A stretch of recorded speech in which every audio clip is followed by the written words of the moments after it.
어, 저에게 둘째 딸이 있는데 이제 2살이에요. 그 아이에게 놀라운 능력이 있다는 것을 지난번에 한번 잠시 말씀드렸는데요.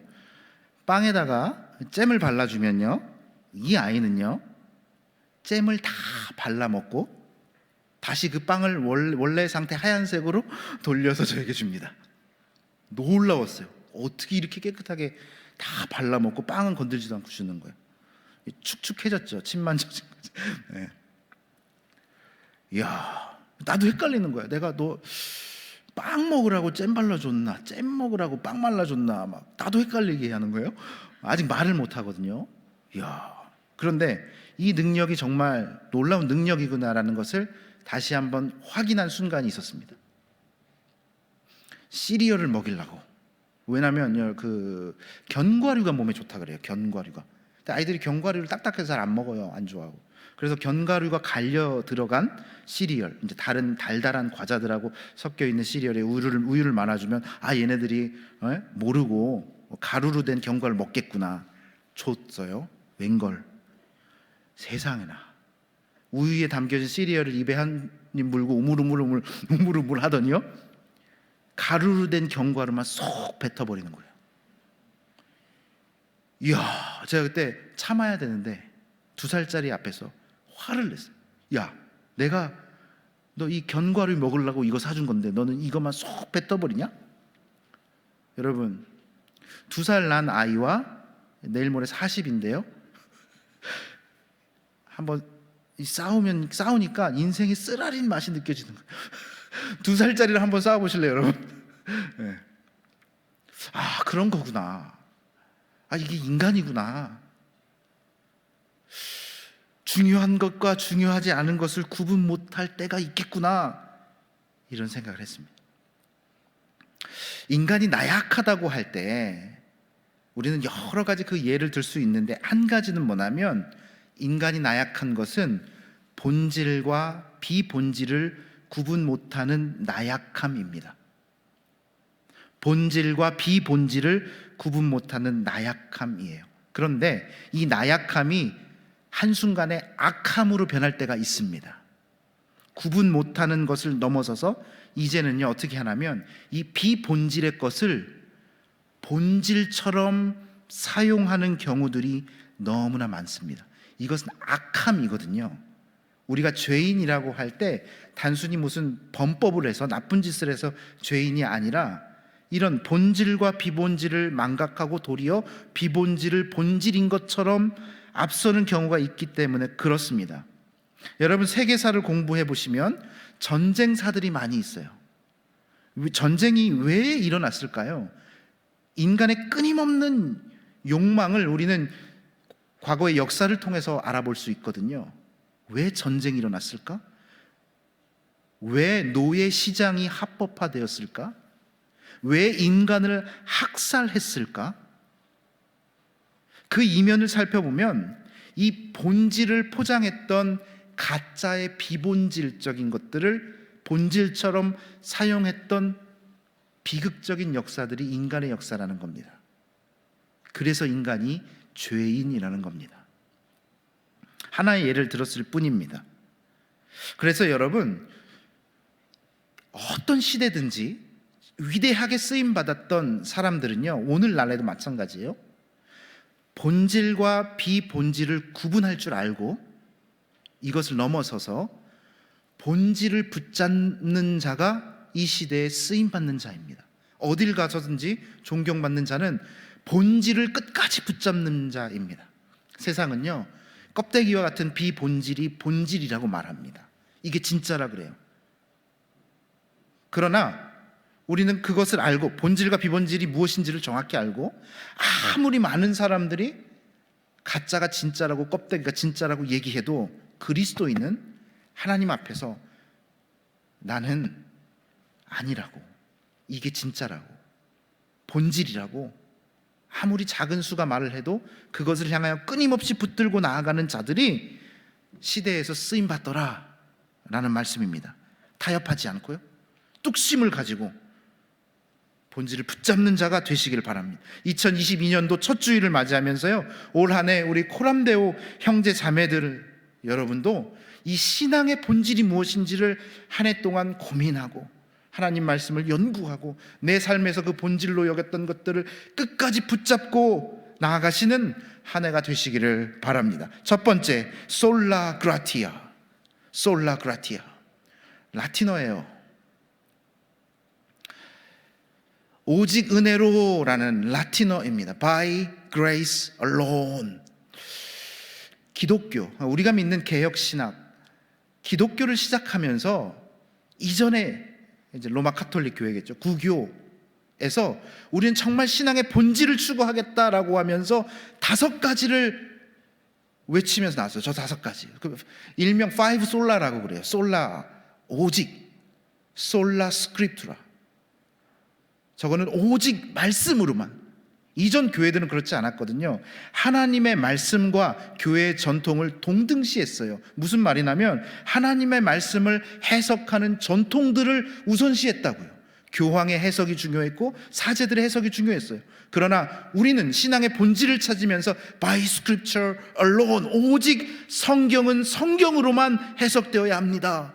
이게 본질입니다. 하나님의 말씀입니다. 그 어떤 사람들의 해석이, 전통이 우선시될 수 없습니다. 우리는 그것을 거부하겠습니다 했던 것이 솔라 스크립투라예요. 두 번째는 솔라 피데, 오직 믿음으로만, by faith alone. 이전 교회들은요, 믿음이 아니고 어떤 제의들을 통하여서, 의식들을 통하여서, 행함을 통하여서, 여러 가지 성사들을 통하여서 하나님의 구원을 얻는다 말씀했어요. 그러나 본질을 붙잡았던 자들은 아니라고, 믿음이라고, 오직 믿음뿐이라고, 믿음 외에는 가능한 게 없다고, 믿음으로만 내가 하나님 앞에 설 수 있다라고 고백했습니다. 세 번째는 솔라 그라티아. 오늘 설교의 제목이죠. 그리고 동시에 2022년도 코람데오의 주제입니다. 솔라 그라티아. 오직 은혜로만. 모든 것이 오직 은혜로만 가능합니다 라는 뜻입니다. 이 뜻은요, 결국 하나님이 주권을 가지고 계시다는 말씀이에요. 내가 주권이 아니고 하나님이 주권이기 때문에 그 주권에 따라 나는 오직 은혜로만 가능합니다. 여러분, 은혜라는 뜻이 뭐예요? 은혜라는 뜻은요, undeserved favor, 내가 받지 않아도 될 호의라는 뜻이거든요. 내가 받지 않아도 될 것이에요. 그러나 그냥 주어진 거예요. 그래서 은혜예요. 오직 은혜로만. 구원을 이야기할 때 솔라 그라티아를 얘기합니다. 오직 은혜로만. 사람들은 사람의 힘으로 하나님을 알 수 있다 얘기해서 아니요, 결국에는 하나님이 은혜를 주셔야만 우린 하나님을 알 수 있는 거거든요. 하나님의 은혜가 지금 끊임없이 우리에게 부어지고 있다라는 것을 여러분 어떻게 증명하시겠습니까? 오랜 기독교 역사 속에서요, 우리가 예배 드리잖아요. 주일날 왜 예배 드릴 수 있는지 아세요? 예배를 드릴 수 있는 신학적 근거는 단 한 가지입니다. 그것은 하나님의 은혜 때문에 우리가 담대하게 하나님을 예배할 수 있다라는 거예요. 그렇다면 오늘 우리가 지금 거룩한 행위, 찬양을 하고 기도를 하고 말씀 선포를 하고 성경을 봉독하는, 헌금을 하는 이 거룩한 행위는요, 결국에 하나님이 우리에게 은혜를 주셨기 때문에 가능하다라는 말씀이에요. 오늘 여러분이 어떠한 동기로 이 자리에 와서 앉아서 예배를 드리고 계실지는 모르겠지만 이것을 기억하셔야 해요. 그 이면에는 끊임없이 지속적으로 나에게 부어주고 계시는 솔라 그라티아, 은혜 때문에만, 은혜 때문에 내가 지금 하나님 앞에 설 수 있습니다. 그래서 올 한 해 여러분, 우리의 모든 삶에 연관된 모든 것이, everything, 모든 것이 하나님의 은혜와 연관되어 있고 연결되어 있고 매우 밀접한 관계임을 우리가 깨달으면서 한 해를 보냈으면 좋겠어요. 네 번째, 솔루스 크리스투스, only through Christ, 오직 그리스도를 통하여만. 이거 본질이라는 거예요. 이게 본질이라는 거예요. 마지막 다섯 번째, 여러분 너무나 잘 알죠? 우리 작년 주제였죠. 솔리 데오 글로리아, 하나님께만 영광을. 이 5가지를 붙들고 사람들은 죽었다는 거예요. 목숨을 바쳐서 교회 본질을 붙잡기 위해서 이 5가지의 주제를 가지고 이것 아니면 안 되겠습니다라고 신앙을 지켜왔다는 겁니다. 우리는 그 피 위에 서 있습니다. 이 신앙의 전통 위에 서 있는 게 우리입니다. 솔라 그라티아. 저 5가지의 신앙의 본질을 여러분 꼭 기억하시고, 특별히 올해에는 저 3번째 솔라 그라티아, 은혜로만 가능하다라는.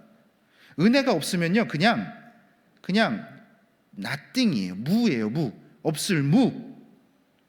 은혜가 없으면 99점도 아니고요 70점도 아니고요 30점도 아니에요. 은혜가 없으면 그냥 nothing이에요. 무.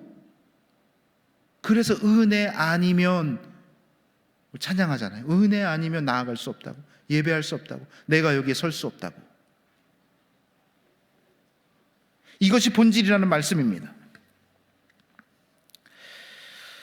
결국 우리와 관련된 모든 것이 하나님의 은혜입니다. 오직 은혜로만.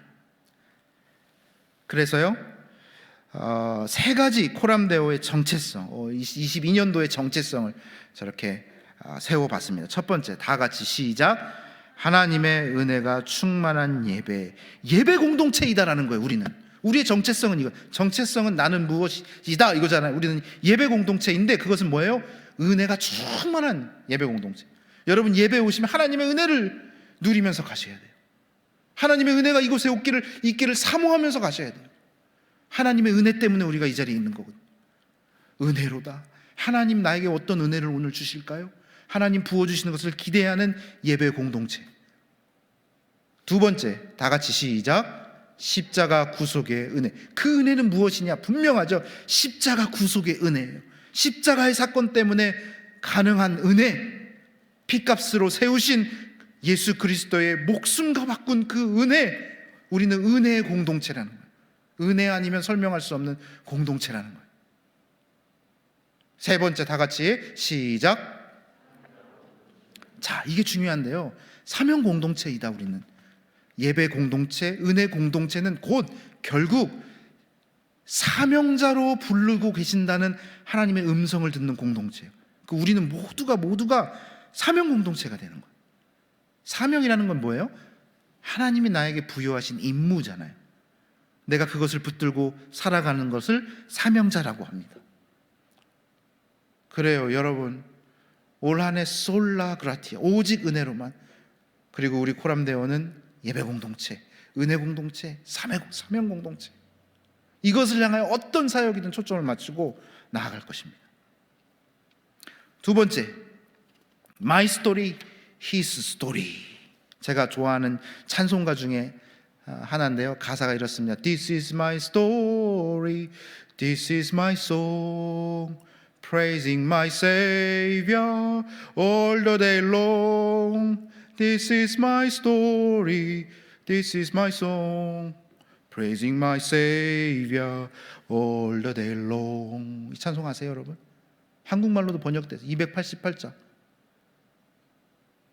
예수를 나의 구주 삼고. 한국어로 부르면 느낌이 안 살아. 영어 가사가 주는 특별한 맛이. 원래 이게 원곡 가사거든요. Blessed assurance, Jesus is mine. 가사 보세요. Jesus is mine. 예수님은 나의 것이라는 거예요. 한국어 가사는 이게 표현이 안 돼. 근데 후렴에 보면 This is my story, this is my story. 내 이야기라는 거예요. 내 이야기를 하는데 하나님의 이야기인 거예요. My story를 얘기하는데 듣는 사람은 그의 스토리, His story, 하나님의 이야기가 들려지는 거예요. 여러분의 인생은 스토리이거든요. 여러분 나름대로의 스토리잖아요. 인생은 스토리예요. 이야기가 중요해요. 나의 이야기도 의미가 있고 여러분의 이야기도 의미가 있어요. 그런데 나의 이야기를 하는데 곧 하나님의 이야기로 들려진다는 거예요. 이게 신앙의 힘이에요. 내 이야기를 하는데 하나님이 나에게 역사하신 이야기가 되어버리는 거예요. 오늘 2번째 본문이었죠. 갈라디아서 본문이 그 이야기입니다. 바울의 이야기를 하냐. 바울은 예측 못한 사건들이 막 일어나요.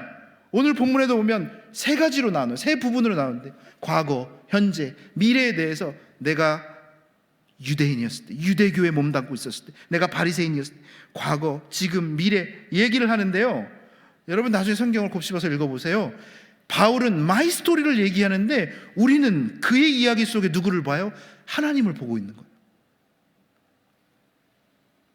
예수님의 이야기를 듣고 있는 거예요. 바울의 이야기를 통해서. 바울의 이야기의 중심은 예수님이었어요. 예수님이 나에게 어떻게 역사하셨는지, 다메섹에서 나를 어떻게 역사하셨는지, 내가 얼마만큼 그리스도인들을 핍박하고 있었는지. 여러분의 삶은 그리스도의 해석으로 여러분의 이야기가, 스토리가 전개되어야 합니다. 다시 말씀드리면요, 우리의 이야기는, 우리 삶의 이야기는 하나님의 은혜로 해석되어야 합니다. 그게 저 뜻입니다. My story, His story. 그래서 내 삶에 예수님의 이야기가 없으면 나는 아무런 의미 없는 이야기가 되는 거예요. 내 이야기를 하는데 예수님의 이야기가 들려지는 거예요. 내 안에 어떻게 예수님이 역사하셨는지 내 이야기를 하는데 예수님이 충만해지는 거예요. 여러분, 저는 우리 코람데오 청년부가 굉장히 자랑스러운데요, 어딜 가서도 그 자랑스러움을 얘기할 때 꼭 빠지지 않고 이야기하는 것이 있습니다. 그것은요, 제가 지난 몇 년 동안 코람데오와 함께 사역을 하면서 정말 은혜로웠던 시간, 저에게 개인적으로 그 시간은 매주 우리 양육 리더들과 함께 모였던 시간들이에요. 1시간, 2시간 남짓한, 1시간 남짓한 시간 동안 성경 말씀 읽고 이야기하고.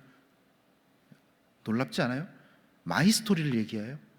너의 이야기를, 서로 다 자기의 이야기를 하는데 결국 우리가 깨닫는 바는 하나님의 이야기가 들리는 거예요. 저 사람의 삶 속에서 하나님 어떻게 역사하시는지 그 이야기가 들려지는 거예요. 하나님이 생생하게 살아계시구나, 그리고 역사하시는구나, 우리와 함께 하시는구나. 그리고 지금 제자훈련 진행 중인데 이런 제자훈련 좀 일찍 할 걸 그랬어요. 미리미리 좀 할 걸 그랬어요. 너무 좋은 거예요. 하다가 지금 좀 중단됐는데 다시 시작합니다. 나의 이야기를 하는데 하나님의 이야기가 들리는 거예요. 너무 자랑스러운 거예요. 여러분, 교회에서는, 교회라는 것은요, 예수님의 이야기가 끊임없이 일어나야 돼요. 그런데 그 예수님의 이야기가 그냥 나와 상관없는 예수님의 이야기가 아니라 나와 너무나 밀접한 주님의 이야기거든요. 너와 너무 상관 있는 주님의 이야기를 내가 듣는 거거든요. 그래서 우리가 성령의 교제하심 안에서 하나님이 살아계시구나, 생생하게 역사하시는구나, 내가 확증하고 너가 확증하고, 그래서 우리가 형제 자매구나. 이게 교회예요. 교회. 그게 초대교회에 있었던 원형 그대로의 교회라고요. Brothers and Sisters라고 했던. 예수님의 이야기가 충만해야 돼요. 우리의 이야기를 하는데 하나님이 드러나시는 거예요. 나를 구원하신 살아계신 이야기, 마이 스토리를 얘기하는데 그의 이야기가 들려요. 하나님의 이야기가 들려요. 소그룹 인도를 하다 보면요, 시간이 점차 지나고 우리 인격적인 관계가 형성되면 우리 내면에 있는 이야기를 서슴없이 합니다. 우리 양육 리더들은 그런 부분들을 느꼈을 거예요. 저도 많이 느꼈는데요. 이 친구가 이런 얘기까지 하네. 속에 있던 이야기들, 이런 얘기까지 서슴없이 막 하는 거예요. 그리고 듣는 사람들도 그 이야기를 경청하고 존중하고 격려하고 하나님의 말씀으로 용기를 주고, 이런 모습을 보면서 너무 감동이 있었던 거예요. 이게 성숙함이구나. 서슴없이 자기의 이야기를 털어놓을 수 있는 공동체가 형성된 거구나. 그 안에서 하나님을 발견하는 거. 오늘 본문의 바울도 똑같아요. 바울은요, 지금 자기의 이야기를 하면서 내가 유대교에 있을 때 어떠했던지를 서슴없이 털어놓고 있어요. 아주 주저함 없이 자기의 과거를 털어놓고 있어요. 여러분 중에 과거를 주저함 없이 털어놓을 사람이 있겠습니까? 우리에게 다 과거가 있잖아요. 바울은 지금 치명적인 약점이라고 하는 자기의 과거를 대단한 용기를 가지고 서슴없이 주저하지 않고 공개하고 있는 거예요. 내가 이런 사람이었다고, 내가 이런 사람이었다고. 자기의 부끄러움을 과감없이 털어놓는, 이게 신앙의 힘입니다. 이게 복음의 힘이에요. 복음을 만나는 순간 바울은 이전에 없었던 자기의 모습이 생겨나기 시작했어요. 이전에 어떤 사람이었냐면 그는 바리새파 중에 바리새인이었고요, 율법 학자 중에 학자였어요. 여러분, 율법 학자들은요, 율법적인 사람들은요, 자신을 포장해요. 미화해요. 자서전을 읽어보세요. 어느 누가 자기의 과거를 공개합니까? 자서전을 읽어보세요. 어느 누가 자신의 과거를, 치명적인 약점을 공개하나요? 오로지 미화할 뿐이고 포장할 뿐이잖아요. 바울도 그랬거든요. 율법주의자였을 때 포장하고 미화했던 자신의 모습과는 전혀 다른 모습이 지금 나타난 거예요. 복음을 마주하니까 깨달은 거예요. 그것이 뭐라 그래요? 배설물이라 그랬어요. 그것이 라빗이래요. 쓰레기래요. 내가 생명처럼 여기고 아꼈던, 이거 없으면 나 죽을 것 같았던 것들이 예수님 만나고 나니까 이게 껍데기라는 거예요. 이게 배설물이라는 거예요. 이런 대단한 용기가 막 생겨납니다. 과감없이 주저하지 않고 자신을 설명하기 시작합니다. 나는 이런 사람이었어. 지금은 이런 사람이야. 미래에는 이런 사람이야. 예수님 중심으로 그리스도로 자기를 해석하는 거예요. 다시 말하죠. 하나님의 은혜로 나를 해석하고 있는 거예요. 바울이. 복음의 힘이 이겁니다.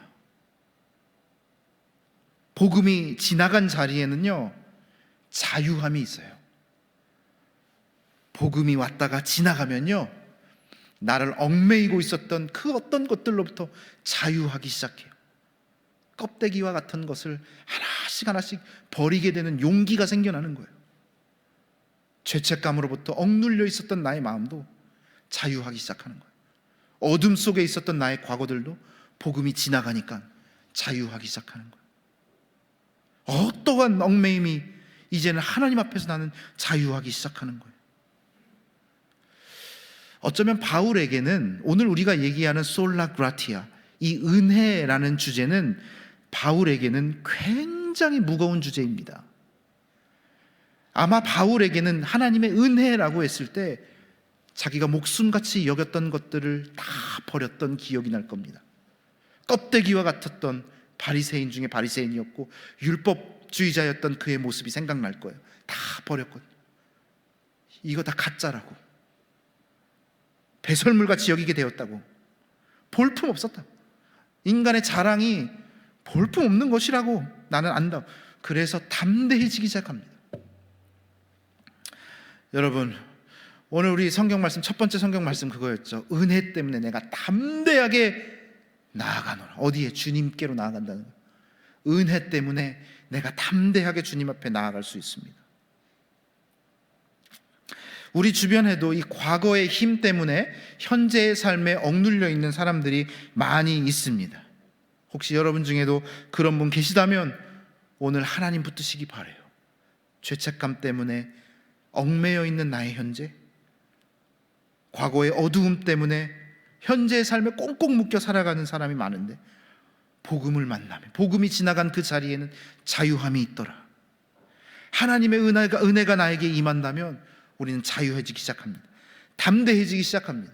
곧 my story가 his story 되는 거예요. 내 이야기가 주님의 이야기가 되는 거예요.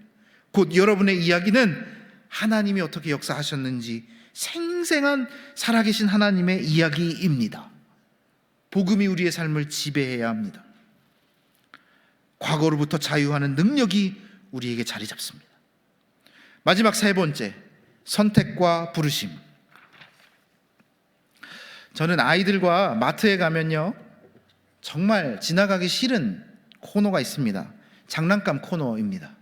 어떻게든 그것을 피해서 가려고 나름대로 전략을 짜서 아이 눈에 그쪽이 안 보이게 하려고 요리조리 막 미로를 타면서요, 막 이렇게 가요.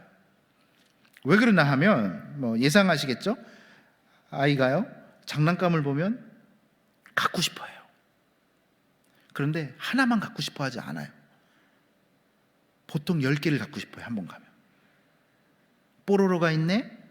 아빠, 나 이거 갖고 싶네? 어디서 이런 어휘력이 나왔는지 모르겠어요. 요즘에요, 아니 갖고 싶어 사줘 이러면 안 돼, 이러면 되잖아요. 근데 아빠, 나 이거 갖고 싶네? 뭐야, 나한테만 한 거야? 지 혼자 하는 거야? 어? 일로 와봐요. 일로 와. 이쪽으로 와봐. 시크릿 주주를 또 본 거예요? 나 이거 갖고 싶네. 뭐야, 이거 나한테만 하는 거야? 너 혼자 하는 거야? 안 되라고 할 수가 없잖아. 뭔가 어휘가 어디서 이런 거 배웠는지 모르겠네요. 어린이집 선생님들 여기 계시죠? 이거 놀랍더라고. 얘가요 한 10가지를 보고 그래요. 그럼 제가 마음 먹고 하나만 골라. 다 보고 하나만 골라. 속으로 제일 싼 걸로 골라. 장난감 되게 비싸요, 여러분. 하나 막 보통 막 고가예요. 선택이 막 자주 바뀌는 거예요, 어린아이도. 그런데 어린아이만 그런 게 아니에요. 나도 선택이 막 바뀌어요. 짜장면이냐 짬뽕이냐 계속 바뀌어요. 왜?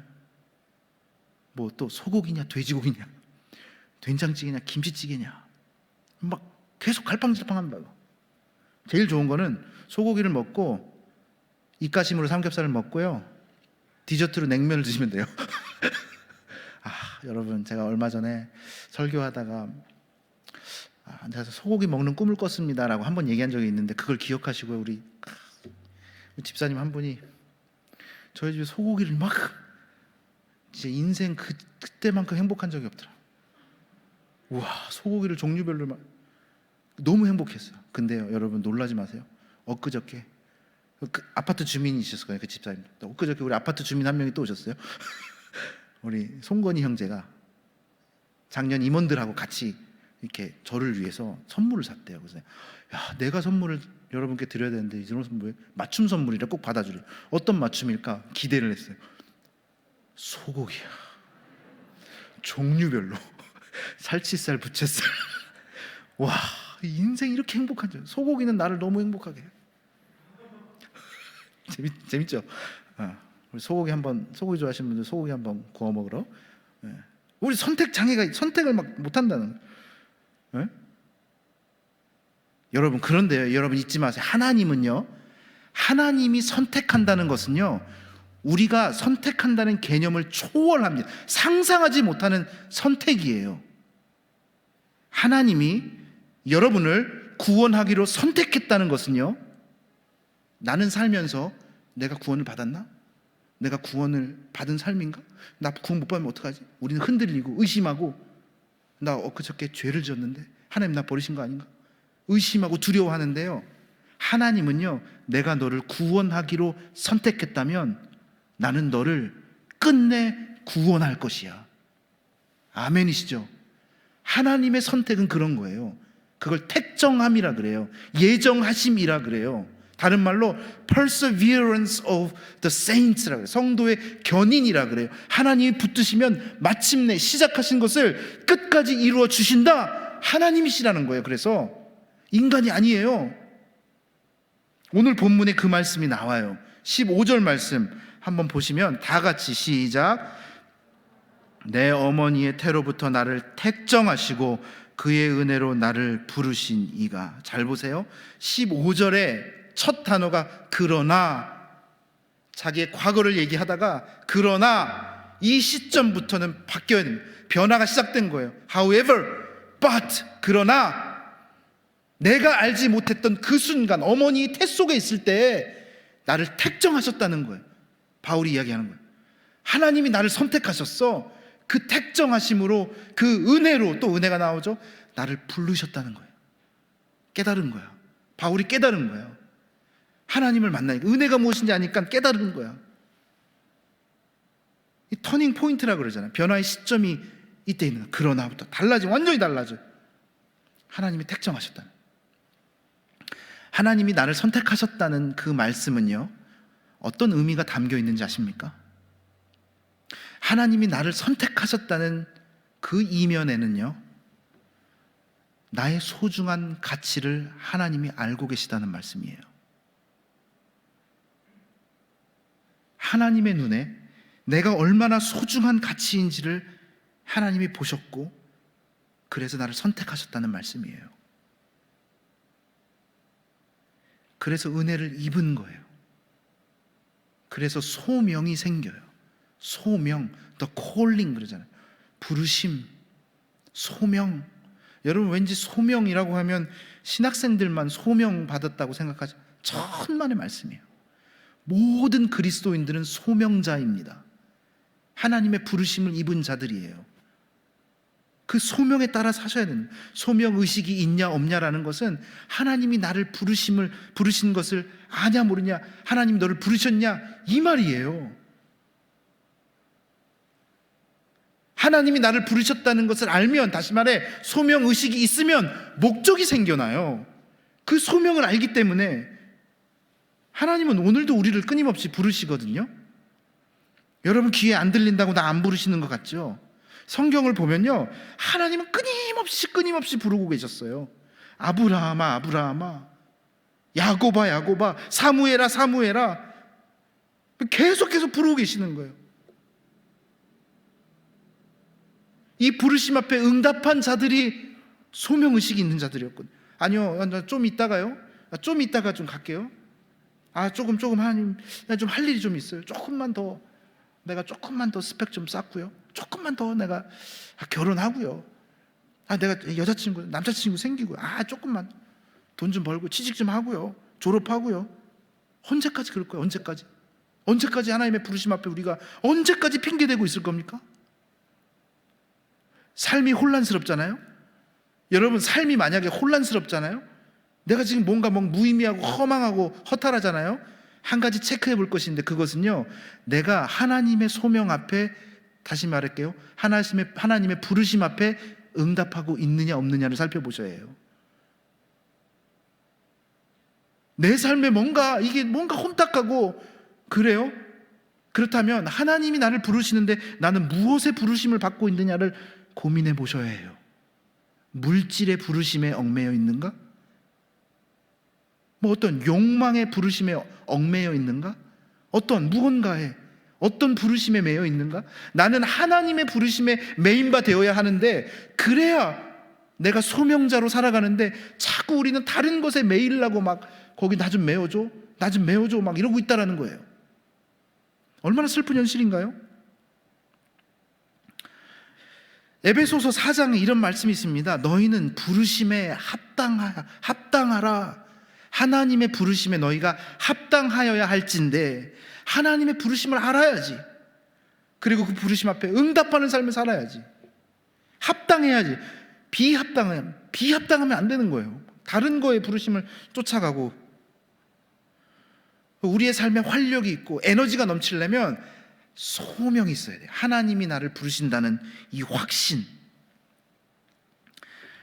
그 소명에 붙들려 사셔야 합니다. 이게 은혜입니다. 네? 그래서 우리가 은혜의 보좌 앞에 어떻게 한다고요? 담대히 나아가노라. 은혜의 보좌 앞에 담대히 나아가노라. 올해 우리 청년부 주제 말씀이 이거예요. 은혜의 보좌 앞에 담대히 나아가노라. 하나님의 은혜 때문에 가능한 것이, 오늘 여러분 하나님이 끊임없이 부어주시는 은혜 때문에 우리가 이 자리에 있는 겁니다. 온전하지 못하지만 우리의 거룩함을 쫓는 행위들, 이것이 가능한 것은 하나님의 은혜가 여전히 나를 붙잡고 있기 때문입니다. 외면하지 마십시오. 하나님 부르심을 외면하지 마십시오. 못 들은 척하지 마십시오. 시간 낭비일 뿐이에요. 도리어 하나님 앞에 내가 여기 있습니다. 내가 여기 있습니다. 솔라 그라티아, 오직 은혜로만 살아가시는 형제 자매들 다 되시기를 바랍니다. 함께 기도하십시다. 오늘은 2022년도 첫 번째 주일입니다. 여러분, 새해가 밝았습니다. 여러분 마음에 새 소망이 있습니까? 새로운 꿈이 있습니까? 어떤 분들은 새롭게 청년부에 또 올라왔고요, 어떤 분들은 새로운 직장에 혹은 새로운 삶으로 또 시작하는 분들도 계시고요, 또 다른 꿈을 꾸고 학업을 시작하는 분도 계시고요, 또 결혼을 앞두면서 준비하는 분도 계십니다. 새로운 곳에서 여러분, 새해 하나님, 내가 다른 것 붙잡지 않고 다른 부르심 따라 거기에 메인바 되지 않고, 올해는 아버지, 이 올해가 영원한 해가 되게 하셔서 하나님의 부르심의 이 소명 앞에 붙들림 바되고 메인 바되고 오직 은혜로만 솔라 그라티아, 은혜 때문에 가능합니다. 담대히 주님께 나아갑니다. 이렇게 고백하고 은혜 충만한 삶을 살아가게 해달라고 우리 이 시간에 함께 통성으로 기도하시겠습니다.